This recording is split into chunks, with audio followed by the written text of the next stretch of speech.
Promosiyo uyu munsi turi mu karere ka Rubavu. Uyu munsi ni promosiyo y'ibibanza gusa. Turi mu karere ka Rubavu mu kibaya cya kabiri cya Rubavu. Iki kibaya kirimo ibibanza byinshi bigurishwa. Ndakwibutsa ko niba ushaka kugura ibibanza muri iki kibaya ukwiriye kuduhamagara kuri nimero zacu ziri muri description ndetse n'izindi tugiye kubabwira. 078 300 875. Ndagira ngo nkwibutse ko uriya ari umuhanda kuri uriya mugabo wicaye wambaye isapo. Uriya ni umuhanda uzamuka uvuye ku mashuri yo kuri Chapelle, ku mashuri yabo haza. Kameramani na tunge kamera hano bereke indi shwa. Ahantu duhagaze ni mu muhanda ukora kuri iki kibanza utambika uhinguka ku yindi mihanda. Ni ukuvuga ngo aha hantu hafite ubuso bugera kuri 270. Urazana miliyoni 8 kandi hashobora kugaragaramo ibiganiro byiza. Ndagira ngo kameramani aze mbereke ubuso bukora ku muhanda principal.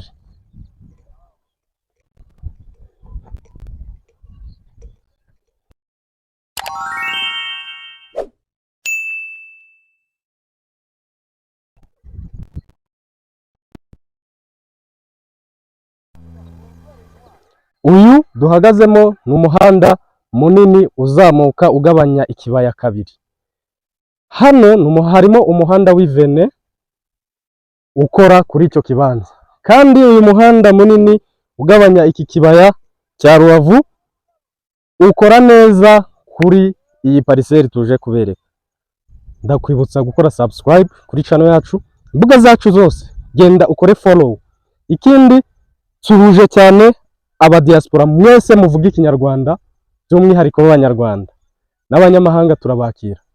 Iyi ni shwa deal dufite muri iki kibaya. Dufite ibibanza byinshi muri iki kibaya, ntabwo mwatuburana ibibanza. Iyi ni company rukumbi ifite ibibanza yemera gushyira ku mugaragaro, kandi ndabizi ko mudukunda mugenda mutugana uko bukeye nuko bwije. Kuri miliyoni 8 harimo ibiganiro bike birakunda, tuguha ubuso bukora ku muhanda ku buryo nawe wakubaka ugaturana n'abandi. Karibu ikibaya batarakimara.